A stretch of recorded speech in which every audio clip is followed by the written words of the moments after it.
Coming to you from the Deep South, this is the Blue Collar Leadership Podcast. High impact leadership is not reserved for leaders, and it has nothing to do with your position, title, or rank. However, it does have everything to do with your character. It's time to climb to the next level and beyond, personally and professionally. Now, let's start making it happen with your host, Mac Story. Hello, and thanks for stopping by the Blue Collar Leadership Podcast today. So today we're back on track with the Blue Collar Leadership and Teamwork 30 Traits of High Impact Players series. Today we're on trait 10, which is be driven.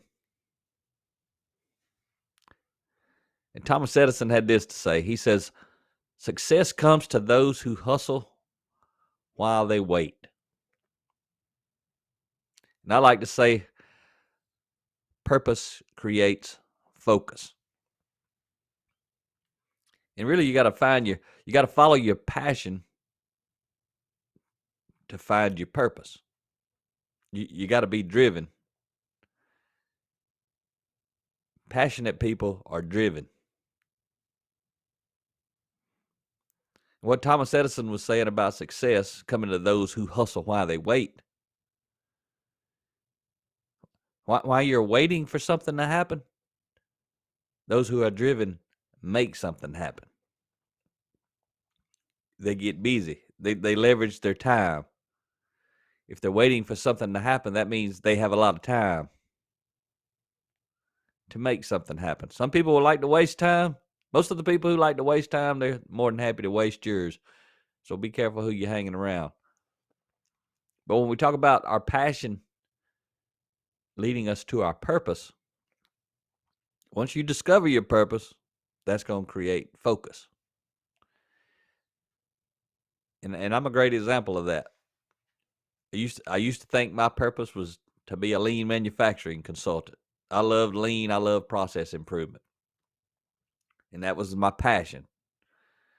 But through that, I discovered my purpose,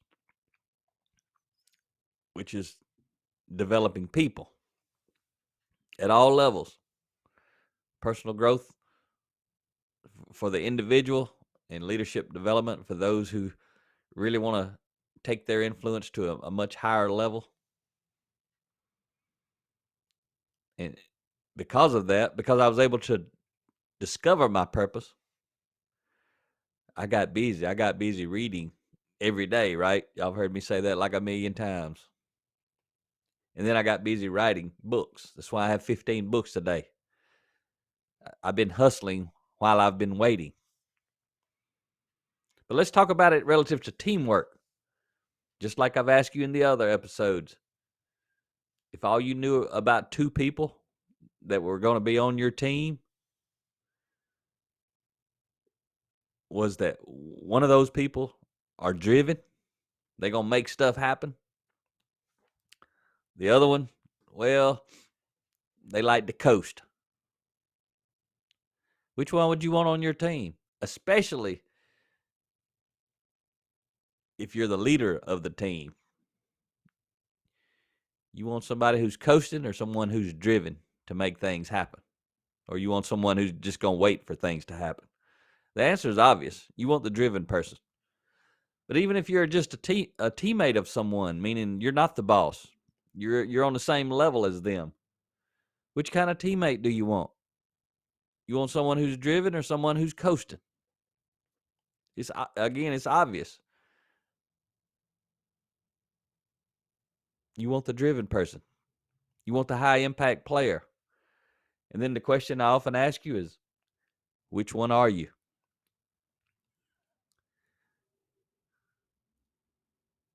What would your behavior reveal? Not your words. Everybody wants to say, oh, I'm a high impact player. I'm a high impact player. Everybody wants to think that's what they are. But as you know, when you look out the window at others, their behavior doesn't always reveal what's coming out of their mouth, what they wish they were. So if you want to be a high impact team player, you've got to follow your passion to discover your purpose, because purpose creates focus. And for you to become a high-impact team player, wherever you are, whatever you're doing, you've got to be focused. So high-impact players are driven from the inside. They don't need anyone putting pressure on them to be driven, because they are driven. No one ever tells me, you need to read every day, Mac. No one was pushing me, you got to write a book, you got to write a book. Every now and then, I got to admit, Rhea does say, you need to write a book. But most of the time, it doesn't work. I write a book when I'm ready to write a book. And obviously, I've been driven enough to write many books. 15 books doesn't happen by accident. It happens because you're driven. But low-impact players, they're driven from the outside. Somebody's got to be on them. Somebody's got to put pressure on them. They got to have outside pressure because there's no internal pressure. Low-impact players, they don't make something happen unless someone's hovering over them, smothering them. If you're talking about the boss, snoopervising, you got to have a snoopervisor. Likes to snoop on you. Make sure you're doing what you're supposed to be doing. I hope you're not that person. If you are, I'm glad you're listening to this podcast. Maybe it's gonna help you lead yourself to the next level and beyond. That's what we're here for. But inspiration is about what's happening within on the inside of us. Motivation is about what's happening on the outside of us, what others are trying to get us to do. For instance, you're listening to this podcast, so unless somebody's making you do it, you're inspired from within. You're driven. You're driven to grow, to get better, to climb to the next level and beyond. You want thought-provoking content because you want your thoughts to be provoked. You want to think at a higher level. You want your awareness to be raised about different things. During this series, we're talking about teamwork. I'm trying to provoke thought relative to teamwork. Maybe you haven't had. I'm trying to raise your level of awareness about what creates high-performance teams. Maybe you haven't really thought about it like you're thinking about it as we go through this series. And again, I hope you get the book. I hope you listen to the last episode 327, when Andy and Jeremy were guests, and I interviewed them, and they talked about actually going through a book study, the 7 leaders at that organization, buildings and ground crew for a school system. And they talked about how going through the book study using this book, Blue Collar Leadership and Teamwork, how it generated so much thought, and people took action and people changed, and the whole story about it. But that happened because Andy was driven to make it happen. Andy Daniels up in Wisconsin. And now he's moved on to another organization, and he was talking about in that episode, he's going to make it happen. So see, there's some people who maybe are listening to this podcast because they have to. Someone's put them in a situation or told them to come to a meeting, or they're doing some kind of development and they have to be there. If the only reason someone's listening to this because they have to be there, they're being motivated from the outside to work on the inside. But if that person is listening because they have to, and then later they listen because they choose to, then they become inspired. And that's the difference. Inspire kind of means to breathe life into, but once you've been motivated and then you start to act on it yourself, you're inspired from within. It's the external motivation that was somewhat inspiring because caused you to become inspired on the inside. And Rhea had this to say. She says, in truth, those who change the world start by changing themselves. You begin by becoming a person who can influence others in a positive way. And then you become a person who is willing to influence others in a positive way. You have the opportunity to make an impact and a difference right where you are. Doing so requires you to sacrifice. You must pay the price to improve yourself in order to become equipped to improve others. You cannot give others what you don't have. And those were the words from Rhea, my wife Rhea. And again, if you're not following her, you need to check her out. If you didn't know about her new book, The Ladder of Influence, I'm telling you, you got to check that book out. A lot of folks been diving into that book, and she's getting tremendous feedback on that book. A lot of folks out there are using this book to do book studies with their children. Again, that's Rhea's book I'm talking about at the moment, The Ladder of Influence. And I would say The Ladder of Influence is a book that every high school senior should have to read before they go out into the world, so they got a better understanding about what it is they're trying to accomplish relative to building their influence and making the life happen that they want to happen. Because a lot of folks don't ever get taught the kind of stuff that we talk about and teach about. So if you got a teenager, you definitely want to check out The Ladder of Influence. But Rhea's words, she says, you begin by becoming a person who can. Think of that "can" as in all caps. You begin by becoming a person who can influence others in a positive way. That means you're developing yourself. You're developing the ability to influence your team in a positive way at a higher level, regardless of what your position or title is. And then she says you become a person who is, and these two words are all caps, willing to influence others in a positive way. So there's a big difference between I can influence others in a positive way and I am willing to influence others in a positive way. There's a lot of people who can do it, but there's a lot of those same people who won't do it. You got to close that gap. You got to make it happen. To move from can do to willing to do it, you got to make it happen. You got to be driven. You can be driven and you can be lazy. I should have used that example when I was talking earlier, when I asked you if you got to pick between two people to be on your team, and all you knew about these people, you're going to have to work with them every day. Every day that you're on the team, you're going to have to work with these people. And all you know about these people, when you got to pick between two, one of the two is going to be on your team, and all somebody tells you is one of them is driven, one of them is lazy. Which one do you want? Or you're the boss. You're going to hire a new team member. They're going to report to you. You got two people to pick from. All you know about those people, one of them is driven, one of them is lazy. See how easy it is? When you separate, when you get rid of all the other stuff and you look at one trait, how important is one trait? It's very important.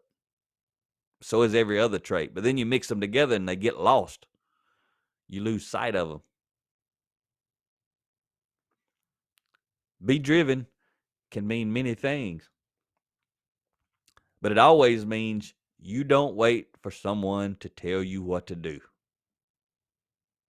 You either do what you know should be done because it needs doing, or you seek out a leader and recommend to them what you believe should be done and get their approval or discuss an alternative task with them. But either way, you're on a mission to make something happen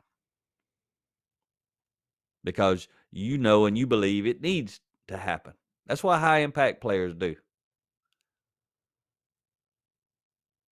Those people are highly valuable on a team, especially the leader highly values people that make it happen because they're responsible for making things happen through other people. And if those other people are driven instead of lazy, it's going to be a whole lot easier to get them to make things happen. Low impact players make a habit of waiting to be told what to do.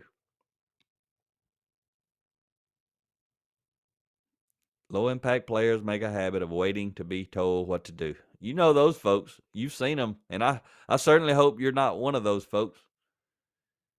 If you are, you're leaving a lot on the table because your influence is not nearly as high as it could be if you were making things happen. But high impact players are at the other end of the spectrum from those who are waiting. They're already thinking about what to do next before they finish the task they're working on. Low impact players are waiting to be given a task. And then a lot of times, because they're not driven, it takes them forever to do the task. Because they know as soon as they get through, the boss is going to find something else for them to do. And they don't want nothing else to do. It's crazy from my frame of reference. But I've seen a lot of folks who work like that, especially when I was out on the front lines, running machines, operating equipment. I remember one person coming into work. I came into work. I was the night shift, and first shift guy was getting off work, and we kind of crossed paths, and we'd have a little communication. And I remember one day he said, "Mac, why are you making me look bad?" And to start with, I wasn't really sure what he was talking about, but it didn't take but a second, and he continued on with his thought. He said, "Man, why are you making me look bad?" I said, "What do you mean?" He said, "Why you run so many parts? You don't have to run." Because we were on a machine where you could run a lot faster than what the routing, the rated time that you were supposed to make a part. Let's say it gave you 8 minutes to produce a part, to finish a part. It might take you 4 minutes, which means you could do twice as much as they expected you to do. Guess what he did? He did what they expected him to do. He'd do the math. He'd figure out how many parts he had to run in a shift based off of that 8-minute expectation. And that's what he would run. He would goof off. He'd walk around and talk to people. He'd go to the get some tools, some inserts, some gloves, rags, whatever supplies, and he'd hang out and talk to the supply clerk. He'd go back and forth to the restroom multiple times and take his time. And he'd chat with folks walking down the aisle. He'd walk out into the aisle and talk to them for a while. He's a real social person. And he'd basically get 100%. His goal was to get 100% production, which is whatever the routed rate was. If you're supposed to make one every 8 minutes and you make one every 8 minutes, that'd be 100%.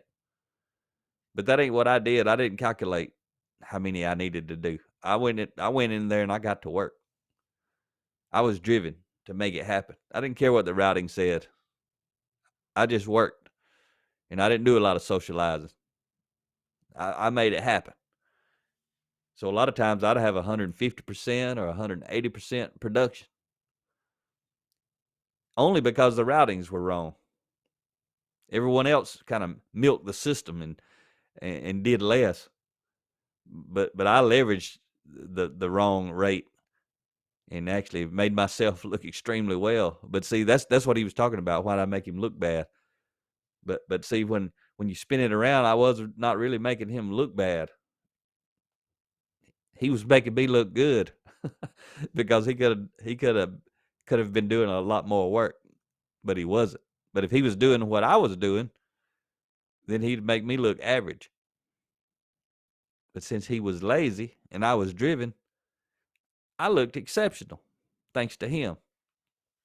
And that's actually what I told him after he questioned why I was making him look bad. I shook his hand and thanked him for making me look good and explained what I just explained to you in probably not so nice terms, because I wasn't a nice guy back those days. I'm talking about 30 years ago. I've done a lot of work since then. But I'm going to leave you with a quote today from John Johnson. He says success bases our worth on a comparison with others. Excellence gauges our value by measuring us against our own potential. And see, that's related to the story I just told you. The day shift guy, his success was based his worth on his comparison to me. That's why he was saying I made him look bad. But I was measuring myself against my own potential. What was I capable of doing while I was on the job? Not what was everybody else doing. If I was doing what everybody else was doing, I would have did about half the work. But I wasn't measuring myself against everybody else. I went in every night, measured myself against me. How much could I produce? And then at the end of the shift, I would calculate what had I accomplished. Because my goal was always to do as much work as possible, to have as high of a productivity rate as possible.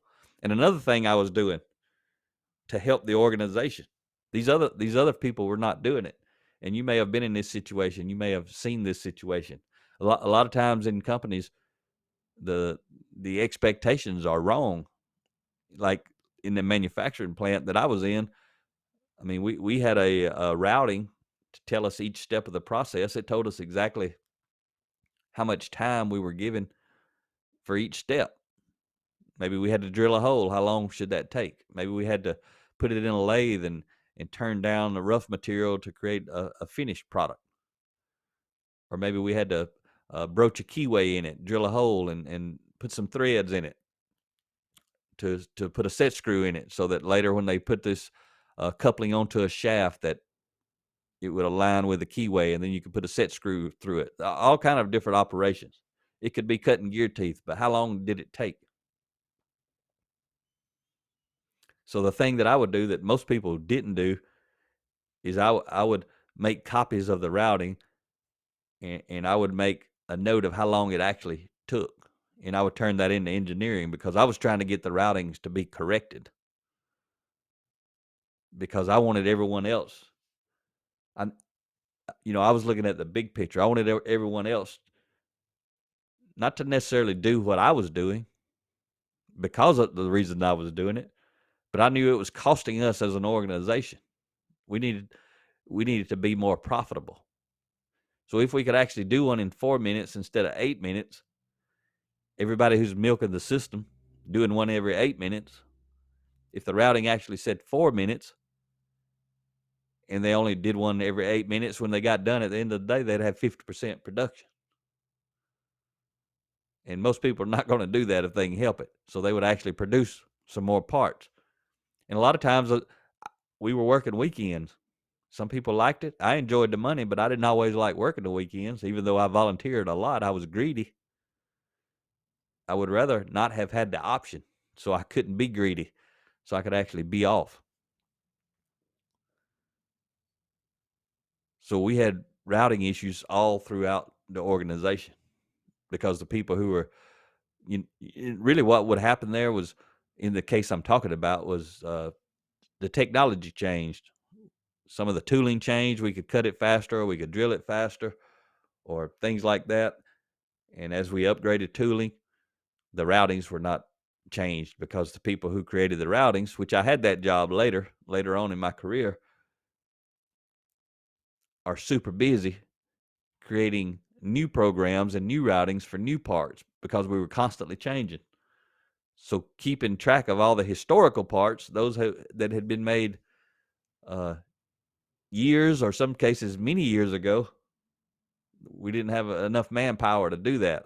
We basically were staffed for keeping the new products programmed and set up and getting things like that done. So that was always a challenge. So while I was out there working, I was doing above and beyond, trying to support the engineering folks and identifying the routings that were wrong. I did that on every job. You know what my coworkers thought about me, right? Most of them didn't think too much about me. That made them irritated because in their mind, I was causing them to have to work harder. Actually, what I was doing was just causing them to have to actually work when they were not working. They didn't have to work any harder. They just had to work more often because they were slacking off. So you can understand that caused me a lot of frustration. And I lost a lot of influence because of the way I did it. But also, it was a lack of leadership. There were leaders out there, formal authority people, supervisors. They'd sit in their office all night. They were not driven. They were lazy. So instead of being active out there, actually being a leader, being engaged, doing the things that I was doing, they should have been doing it. It would have stopped a lot of conflict between me and a lot of my peers. But I didn't care about the conflict. It didn't bother me. I was trying to do a good job and help the organization do a good job.